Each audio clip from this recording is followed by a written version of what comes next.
percayakan dengan kebenaran firman Tuhan yang diberi judul. Ini adalah judul dari gereja dan saya ikutin, yaitu Live by Faith atau hidup oleh iman, yang terambil dari Roma 1 ayat yang ke-17. Ini adalah ayat yang kita baca terus renungkan sepanjang bulan ini, dan hari ini atau minggu pagi hari ini atau minggu terakhir di bulan Maret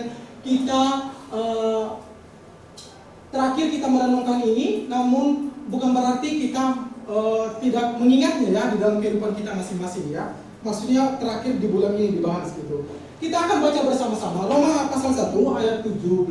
Aku akan bacakan. Sebab di dalamnya nyata kebenaran Allah yang bertolak dari iman dan memimpin kepada iman. Seperti ada tertulis, orang benar akan hidup oleh apa? Oleh iman. Iman ya. Orang benar tidak hidup oleh apa perasaannya.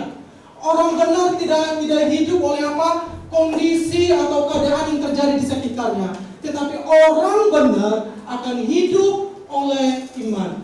Orang benar yang dimaksud di sini adalah orang yang dibenarkan oleh Allah. Oleh karena apa? Oleh karena Injil Kristus gitu.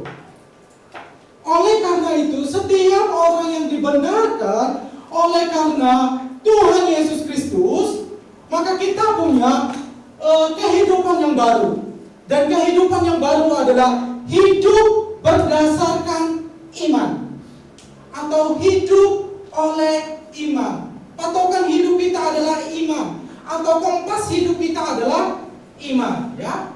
Bukan apa yang terlihat dengan mata kita, atau bukan apa yang ada di pikiran kita, atau yang sedang kita rasakan di dalam perasaan kita, tetapi melainkan hidup oleh iman. Karena firman Tuhan mengatakan bahwa orang benar akan hidup oleh iman. Jadi mari kita praktekkan di dalam kehidupan kita hari lepas hari. Walaupun itu tidak mudah, karena banyak distraksi yang mengalihkan pemikiran kita, fokus kita, sehingga kita terkadang kita itu hidup berdasarkan keadaan lingkungan gitu. Lihat ke lingkungan sekitar, semakin terombang-ambing, kita juga ikut terombang-ambing gitu. Tetapi teman-teman sadarilah dan ingatlah bahwa kita punya Yesus yang senantiasa yang memimpin kita dari iman sampai kepada iman ya. Dan minta pertolongan kepada Allah Roh Kudus sehingga kita selalu dimampukan terus untuk diingatkan bahwa kita itu tidak hidup berdasarkan apa yang kita lihat atau apa yang ada di depan mata kita, melainkan hidup oleh iman. Jadi teman-teman, yang menjadi konklusi atau hidup oleh iman, tema live by faith atau hidup oleh iman, yang menjadi senternya di sana adalah iman. Iman. Yang menjadi pokok pembahasan utamanya adalah iman gitu.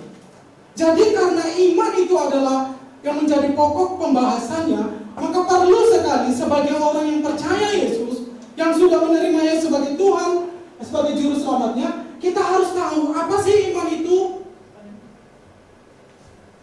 Emang kalau kita punya iman, apa yang terjadi? Bagaimana kita peroleh iman itu gitu? Itu yang terpenting gitu. Kalau kamu nggak ngerti itu, kita nggak akan bisa hidup oleh iman.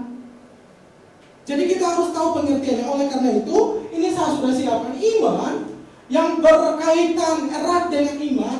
Pertama adalah, apakah iman itu? Kita harus perlu tahu definisi yang benar tentang iman ya.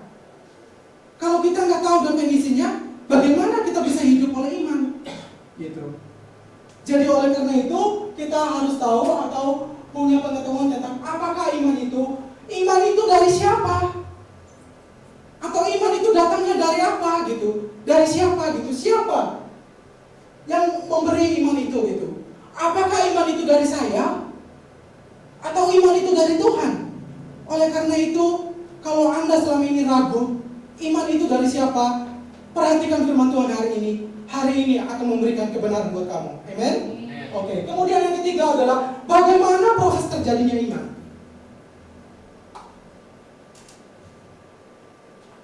Dan yang keempat adalah apa dampak iman bagi orang percaya?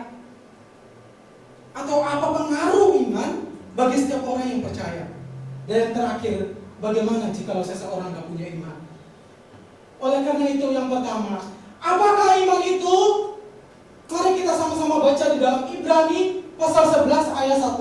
Ini saya ambil dari versi firman Allah yang hidup dan sangat jelas sekali pengertiannya. Apakah iman itu?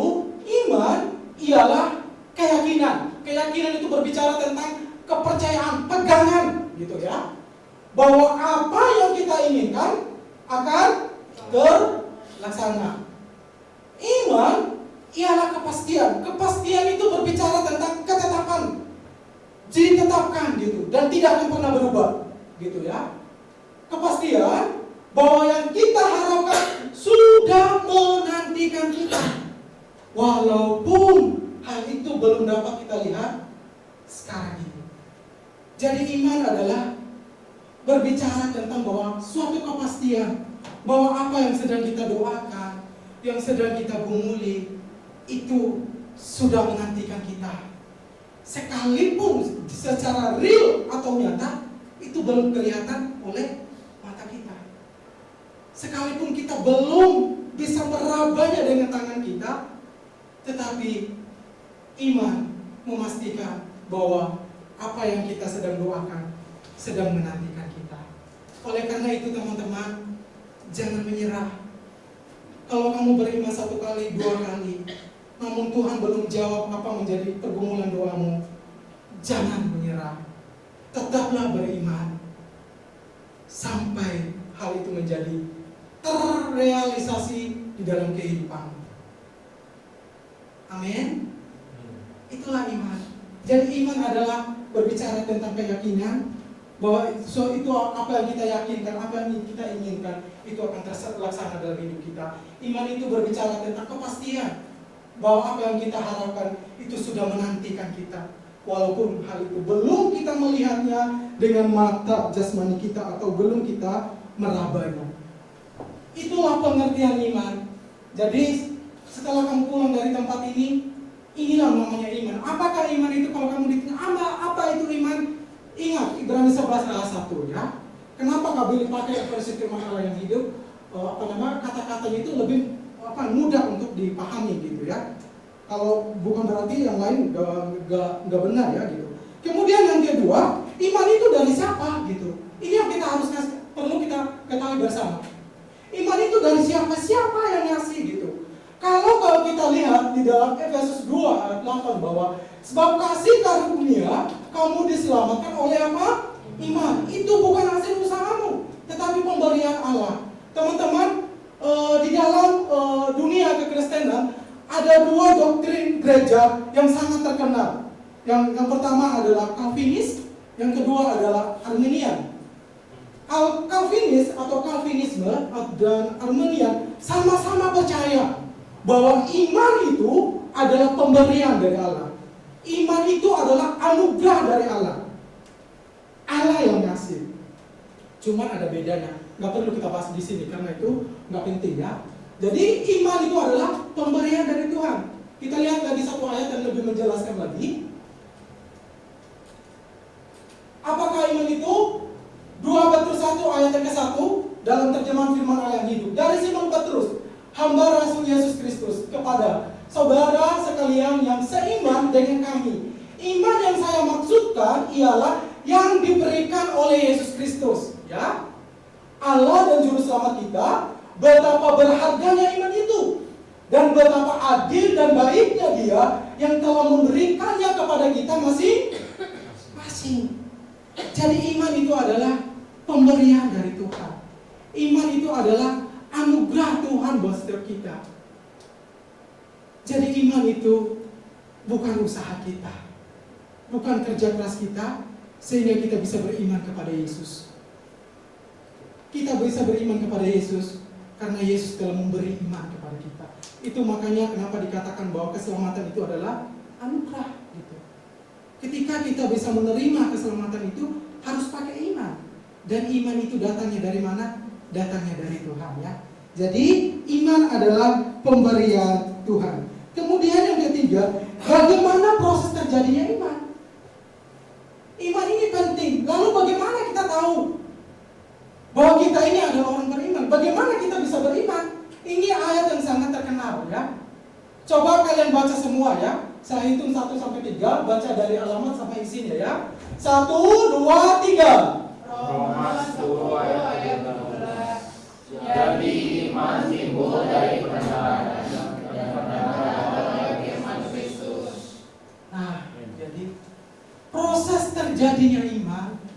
Iman itu timbul melalui pendengaran.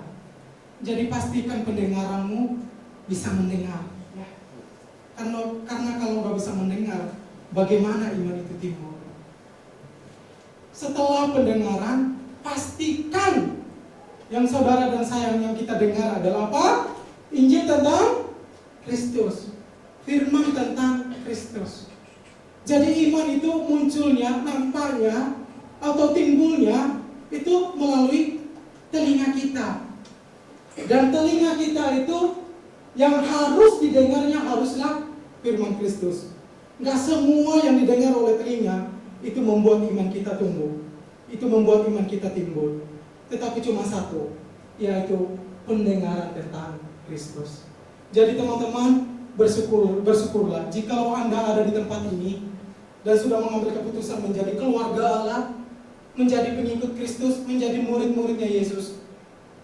Itu Anda karena telah mendengar Injil. Oleh karena itu, sesuai dengan khotbah saya di minggu-minggu yang sesudahnya ya, kita punya tanggung jawab bersama untuk memberitakan Injil, supaya orang lain juga mendengar Injil sehingga mereka juga bisa percaya. Karena hanya orang bisa percaya kalau mereka bisa mendengar Injil. Jadi, mari kita memberitakan Injil Kristus supaya orang lain juga mendengar yang namanya firman Tuhan, sehingga iman yang Tuhan taruh kepada mereka bisa merespon. Karena iman kita itu hanya tertariknya dengan firman Tuhan, guys. Selama firman Tuhan itu nggak diberitakan, ya iman itu ya nggak akan merespon apa-apa. Jadi penting sekali untuk kita sama-sama memberitakan Injil. Memberitakan Injil kepada orang-orang yang belum menerima Yesus, termasuk kita sendiri. Sehingga ketika kita menghadapi masalah atau apapun itu di dalam kehidupan kita, kita bisa kuat gitu. Kita bisa teguh gitu. Jadi iman itu, proses terjadinya iman adalah melalui pendengaran ya, dan pendengaran oleh firman Kristus. Gak semua yang didengar itu membuat iman kamu itu hidup atau respon. Hanya imanmu respon ketika apa yang kamu dengar. Jadi pastikan yang saudara dan saya dengar adalah firman Tuhan. Oke? Kemudian yang berikutnya adalah yang keempat adalah apa dampak iman bagi orang percaya? Atau apa pengaruhnya jika kita punya iman?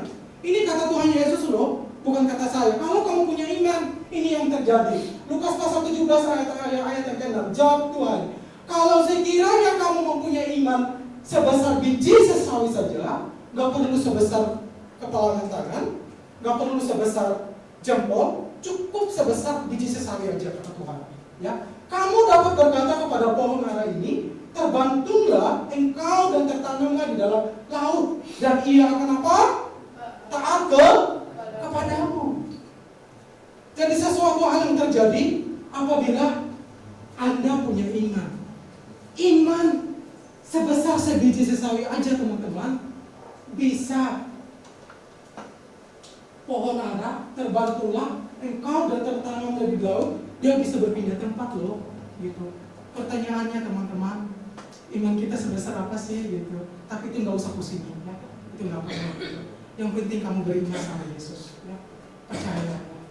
Jadi ketika kamu punya iman teman-teman, iman itu mampu melakukan perkara yang di luar nurul, ya, perkara yang di luar apa? Nalar manusia gitu. Kamu doain orang sakit bisa sembuh loh. Kamu bisa beriman sama Tuhan. Saya bisa sembuh dari penyakit saya. Pasti kamu sembuh. Asalkan kamu punya iman. Jadi iman itulah yang bergerak, yang merubah, yang mustahil menjadi mungkin. Jadi penting gak kita punya iman teman-teman? Penting sekali. Karena hanya dengan iman teman-teman, kita bisa melihat perkara-perkara yang luar biasa di dalam hidup ini yang Tuhan kerjakan. Dan ketika kita mengerjakan hal-hal yang luar biasa, orang-orang bisa tertarik. Wow, kenapa ya Nikolas doain orang langsung sembuh loh? Coba kayak tanyain dong, apa rahasianya? Apakah kamu punya susuk enggak? Kata Nikolas, kamu kan ngomong naon? Saya punya Yesus. Wow, keren kan? Gitu.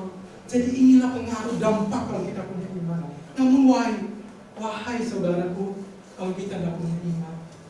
Apa kata firman Tuhan kalau saudara dan saya nggak punya iman? Lukas 17 ayat 6a.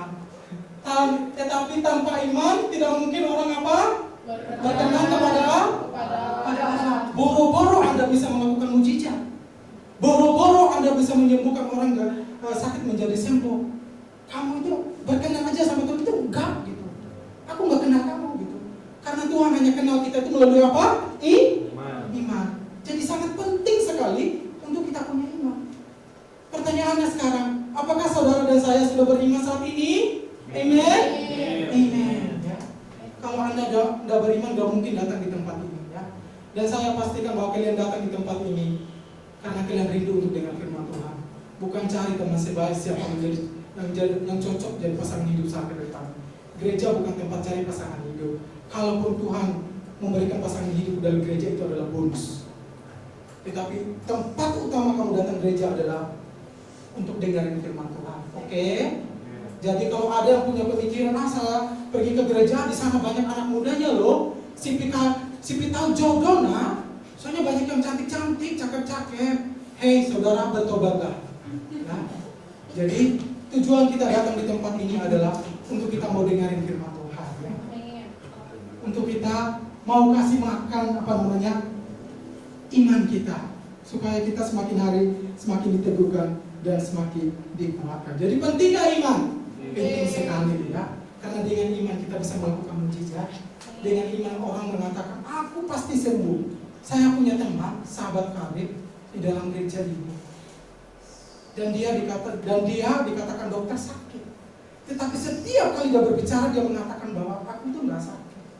Aku itu udah sembuh. Kamu tahu nggak kenapa orang itu bisa berkata demikian? Kalau orang hidup berdasarkan keadaannya, pasti mengatakan, iya saya sakit, mengeluh lah, butuh dikasihani lah. Gitu.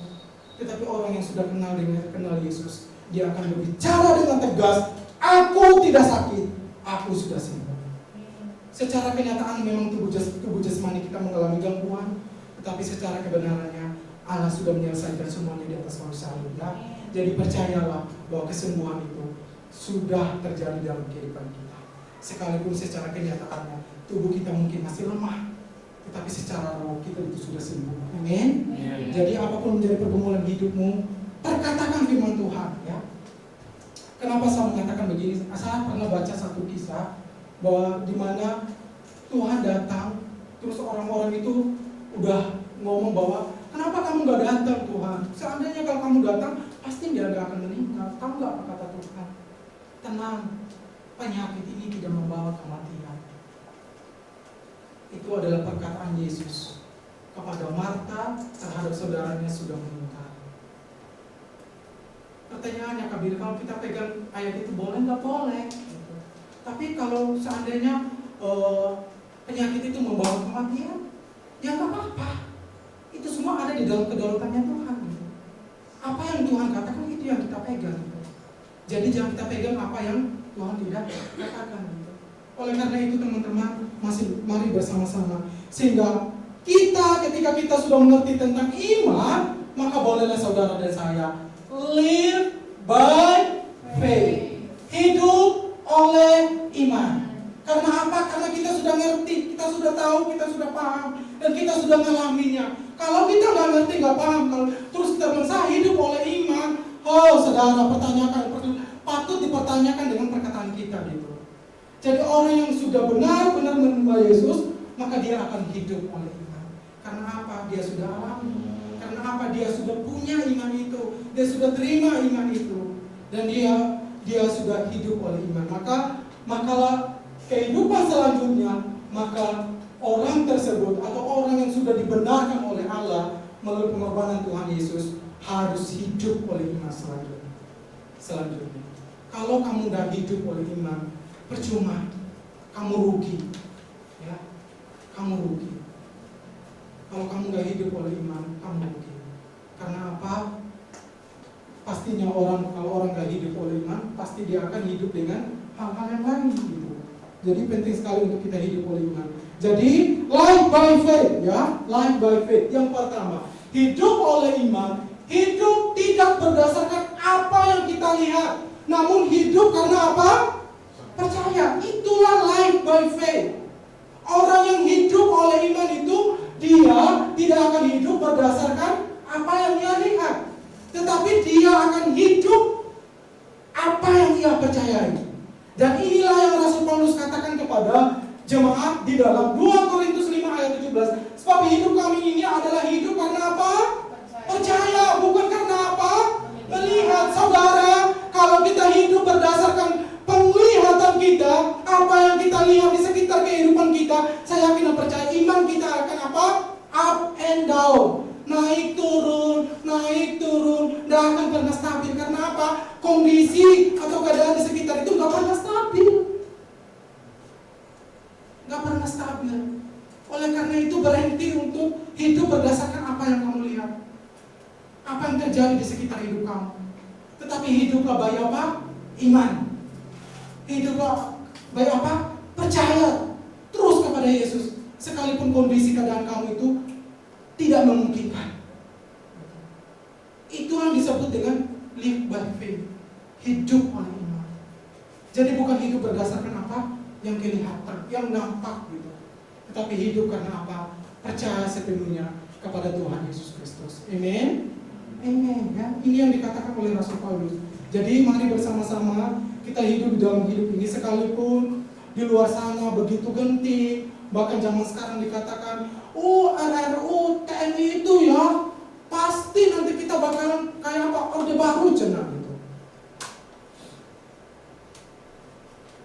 Di tengah kerusuhan atau kerisihannya dunia sosmed sekarang, mari kita datang sama Tuhan. Apapun yang menjadi keputusan pemerintah kita harus percayakan sama Yesus. Karena Yesus yang mengendalikan apapun yang terjadi dalam hidup ini. Jadi nggak usah pusing, nggak usah ikut mengeluarkan kata-kata negatif ya tentang apa yang terjadi di sekitar kita. Jadi mari hidup berdasarkan apa? Bukan hidup tidak berdasarkan apa yang kita lihat, melainkan hidup berdasarkan karena kita percaya sepenuhnya kepada Tuhan. Kemudian yang kedua adalah life by faith, adalah hidup tidak berdasarkan pikiran dan perasaan diri sendiri, tetapi berdasarkan pikiran dan perasaan Kristus gitu. Teman-teman, hati-hati loh, perasaan kita itu sungguh menipu gitu. Terkadang kita menganggap orang lain itu kayaknya dia benci saya ya gitu. Karena apa? Karena kita itu hanya pakai apa? Feeling gitu. Padahal sesungguhnya itu, orang itu yang kita anggap itu dia benci saya, sedang gak senang sama, padahal dia itu gak senang sama kita. Bukan gak seperti itu sebenarnya gitu.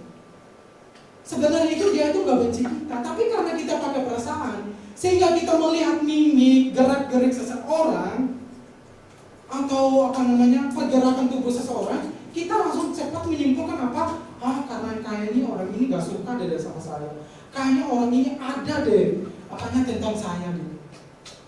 Jadi oleh karena itu, jangan hidup berdasarkan apa yang kita tahu dari pikiran kita sendiri atau berdasarkan pikiran atau perasaan kita sendiri, tetapi melainkan kita hidup berdasarkan pikiran Kristus atau perasaan Kristus ya. Ini yang dikatakan di dalam firman Tuhan ya, Nikolas ya, Filipi 2 ayat yang kelima. Hendaklah kamu dalam hidupmu bersama menaruh pikiran dan perasaan yang terdapat juga di dalam Kristus gitu. Di mana Yesus itu tidak pernah ya berprasangka buruk sama kita. Di mana Yesus itu tidak pernah menyimpan kebencian di dalam kita. Apalagi membenci kita pun enggak. Karena kita adalah anak-anak kesayangan. Jadi oleh karena itu, mari kita minta sama Allah Roh Kudus agar kita itu, pikiran kita itu dipenuhi oleh pikiran Kristus. Pikiran Kristus artinya biar pikiran kita itu dipenuhi oleh apa? Firman Tuhan gitu. Sehingga kita kalau kita mau menilai atau melihat segala sesuatu, kita melihatnya pakai apa? Firman Tuhan. Jangan cepat-cepat menyimpulkan dengan pemikiran kita sendiri atau perasaan kita sendiri, praduga kita sendiri yang belum tentu apa? Kebenarannya benar. Jadi saudara dan saya, kita adalah orang-orang yang sudah menerima Tuhan Yesus Kristus. Dan kita adalah orang-orang yang punya Allah Roh Kudus. Jadi ketika terjadi sesuatu hal muncul dalam pikiran dan dalam perasaan kita yang negatif, ingat, kita punya Allah Roh Kudus. Ya. Kasih tahu, kok saya seperti ini ya, ini bukan dari kamu deh kayaknya. Sehingga kita itu jangan hidup seperti apa, padahal nggak ada masalah apa-apa, tapi seolah-olah itu kita adalah orang yang teraniaya di sekitar orang lain gitu. Jadi teman-teman, mari kita isi seluruh hidup kita berdasarkan pikiran dan perasaan Kristus itu. Mari kita belajar mengikuti, meneladani apa yang Tuhan katakan di dalam firman Tuhan, bahwa Dia itu rendah hati, tidak pemarah, tidak membenci, tidak menyimpan dendam gitu ya, tidak iri hati terhadap kita gitu ya. Malah Dia itu selalu apa? Sayang sama kita gitu. Jadi mari kita belajar seperti Dia gitu, supaya ketika kita menjalani hidup ini, kita tidak menilai seseorang berdasarkan perasaan kita, karena emosi kita yang enggak stabil. Jadi kita menganggap orang lain itu, kita berprasangka buruk sama orang lain, padahal kenyataannya enggak seperti itu. Kalau kita berdasarkan perasaan teman-teman, maka kita akan menjadi orang yang apa? Pembenci, pendendam gitu. Dan kita sedang membenci, mendendam kepada sesuatu hal yang belum tentu benar gitu. Jadi penting sekali untuk kita memiliki pikiran dan perasaan Kristus, sehingga hidup kita adalah hidup yang menggambarkan tentang Kristus dalam hidup ini. Kemudian poin yang ketiga, live by faith, adalah hidup tidak berdasarkan apa kata orang, melainkan apa kata Tuhan mengenai kamu. Teman-teman, saya yakin dan percaya juga bahwa orang lain Tuhan pakai untuk memberkati kita. Tetapi pastikan apa yang kamu dengar dari orang lain itu sama gak apa yang dikatakan oleh firman Tuhan. Kalau gak sama, itu yang dimaksudkan, jangan dengarkan apa kata orang. Tetapi kalau orang itu ngomongin firman Tuhan benar, berbicara berdasarkan apa kata firman Tuhan, ya perlu kita harus dengarin gitu. Jadi bukan bermaksud bahwa kita gak perlu dengarin orang lain deh gitu. Bukan, yang dimaksud di sini adalah setiap apa yang kamu dengar dari perkataan orang lain perlu kamu lihat seksama gitu. Perlu kamu memahaminya gitu. Sehingga kamu bisa memutuskan, ini perlu saya dengar nggak? Atau nggak perlu aku dengarin ini? Ini aku perlu aku ikutin atau nggak perlu gitu. Tetapi kalau itu berdasarkan firman Tuhan, ya teman-teman harus dengarin gitu. Karena Tuhan pakai orang yang ada di sekitarmu untuk mungkin mengingatkan, menasihati, menegur gitu, atau menyampaikan sesuatu kepada kita gitu. Jadi jangan kita hidup berdasarkan apa kata orang.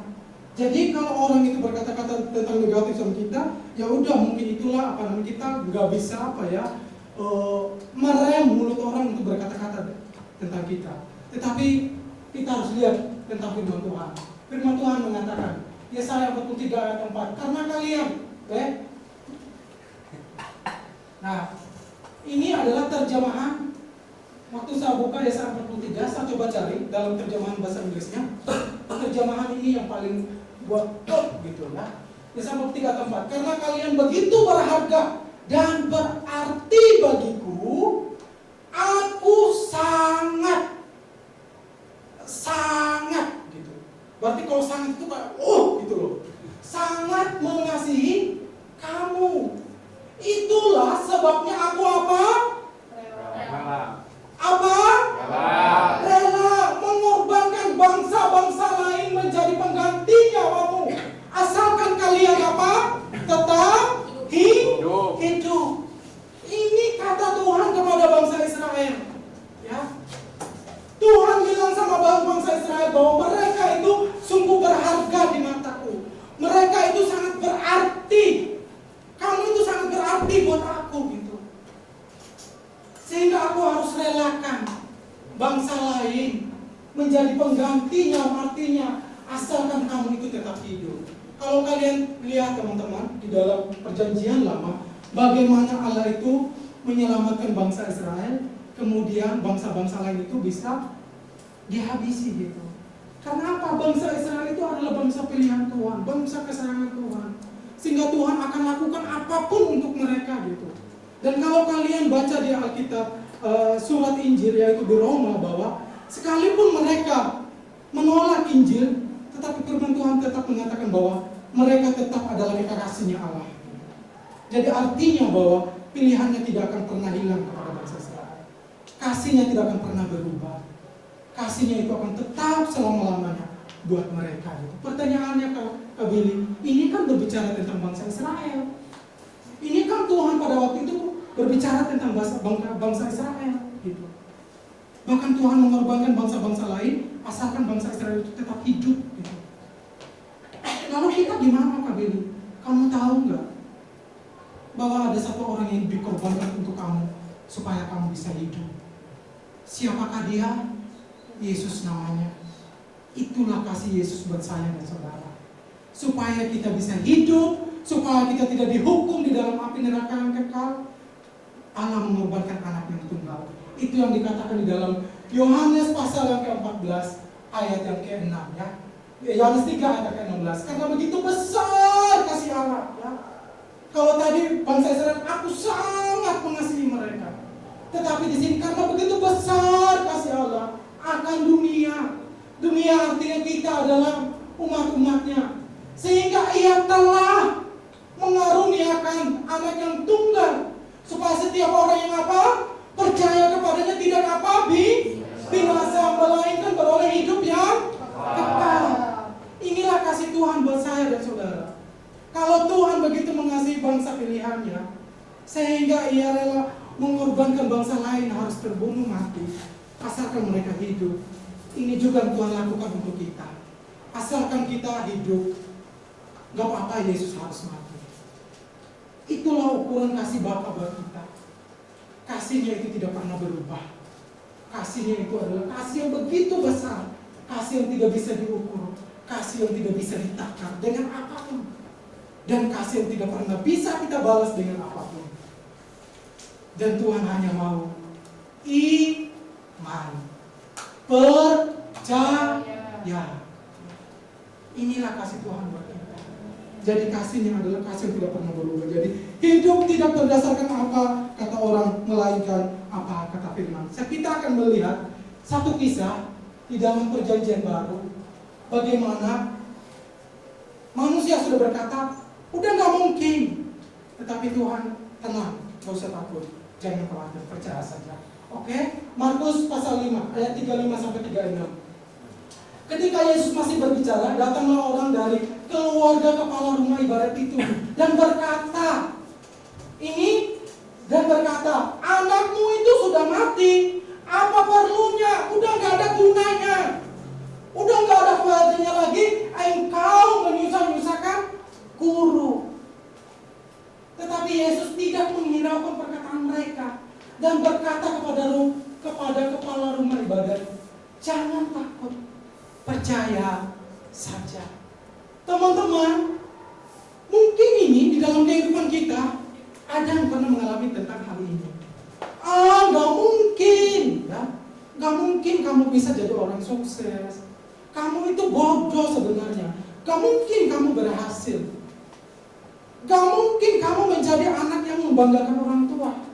Mungkin ada pernah dengar kata-kata ini. Kata-kata ini juga terjadi pada waktu itu. Ketika kepala rumah ibadat pergi mencari Yesus, kasih tahu Yesus bahwa hambanya anaknya itu sedang dalam keadaan sakit karat. Kemudian tiba-tiba datang orang suruhannya dari rumah. Orang-orang dari rumah mendapati dia bilang, anakmu udah mati. Ngapain lagi kamu nyusahin guru? Ngapain lagi? Udah gak ada gunanya, udah mati. Tetapi apa kata Tuhan? Jangan takut, percaya saja.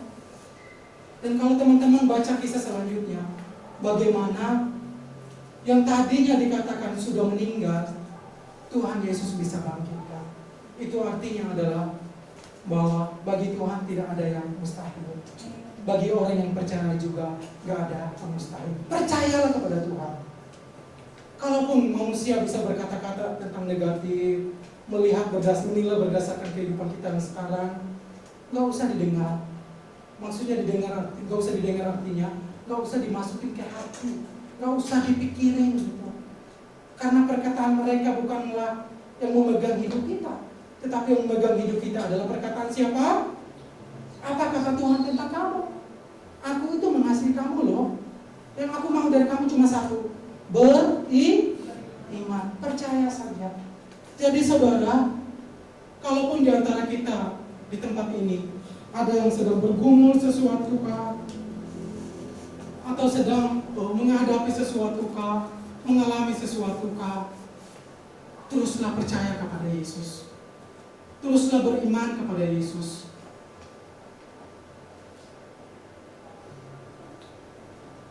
Karena kata firman Tuhan, gak ada mustahil bagi Tuhan, dan gak ada mustahil juga bagi orang yang percaya. Iman artinya kepastian bahwa apa yang kita inginkan, yang kita doakan, sudah menanti kita. Sekalipun saat ini kita belum mengalaminya, saat ini kita belum merasakannya, saat ini kita belum melihat dengan mata kita, saat ini belum kita bisa raba dengan tangan kita, tetapi sesungguhnya itu sudah terjadi dalam kehidupan kita. Amin. Amin. Seperti kata teman saya, kamu sakit ya? Enggak, aku sudah sembuh. Wow, amazing. Ya. Itu adalah suatu anugerah.